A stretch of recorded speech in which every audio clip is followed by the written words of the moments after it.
سلامتی ہے ان آنکھوں پہ جو ہدایت پہ نظریں جمائے بیٹھی ہیں، ان کانوں پہ جو ذکر خیر کے منتظر رہتے ہیں، اور ان قدموں پہ جو ہدایت کی راہ پہ گامزن ہیں۔ میرا سوال توحید کے متعلق ہے۔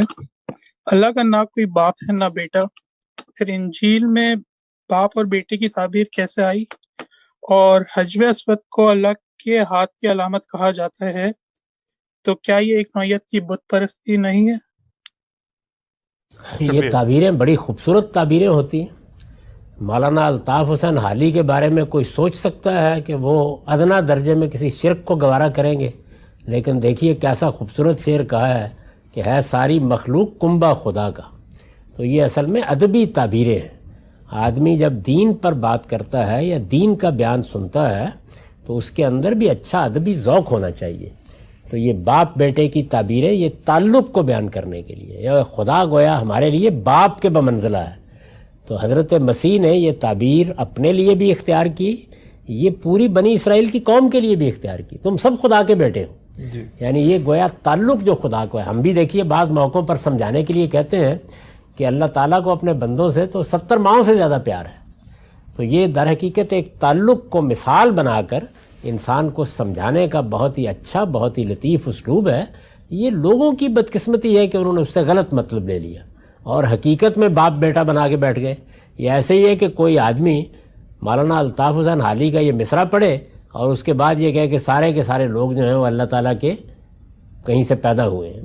تو یہ بیوقوفی بعض اوقات ہو جاتی ہے۔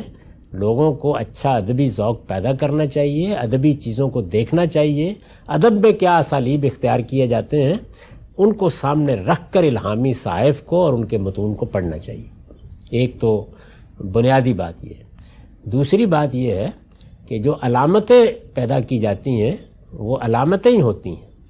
یہ جو بت ہیں یہ بھی علامتیں ہی ہیں، اصل تنقید ان پر نہیں ہوتی۔ اصل تنقید اس بات پر ہوتی ہے کس چیز کی علامت ہے جی۔ یعنی پیچھے جو تصور ہے کیا وہ حقیقت ہے؟ اگر وہ حقیقت ہے تو کوئی اعتراض نہیں۔ وہ حقیقت نہیں ہے، وہ جھوٹ ہے، وہ اللہ پر افطرا ہے۔ جو حیثیت دی جا رہی ہے، یعنی کہیں برہما کے نام پر، کہیں وشنو کے نام پر، کہیں شیو کے نام پر، کہیں کسی ولی کے نام پر، کہیں کسی کتب کے نام پر، وہ سب اپنی طرف سے دی جا رہی ہے۔ تو اب اس کی جو علامت آپ بنائیں گے وہ جھوٹ کی علامت ہوگی۔ تو اس لیے بت پرستی ممنوع ہے۔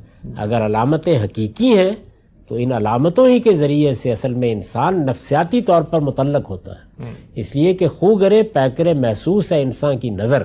اسلام کو اعتراض اس پر نہیں ہے کہ بت کیوں بنایا گیا ہے، اعتراض اس پر ہے کہ یہ نام ہے جو رکھ لیا، اس کے پیچھے حقیقت کوئی نہیں، یہ اللہ تعالیٰ کے اوپر جھوٹ باندھنا ہے۔ تو حجر اسود کو اللہ نے علامت قرار دیا، عہد کی علامت۔ ہاتھ کی بجائے یہ کہیے اللہ کے ساتھ عہد کی علامت ہے۔ اللہ تعالیٰ تو زمین پر نہیں آئیں گے نا، تو کسی چیز کو علامت قرار دیا جائے گا کہ آپ ہاتھ رکھ کے چوم کر، جیسے کہ قدیم طریقہ رہا ہے، عہد کی تجدید کرتے ہیں۔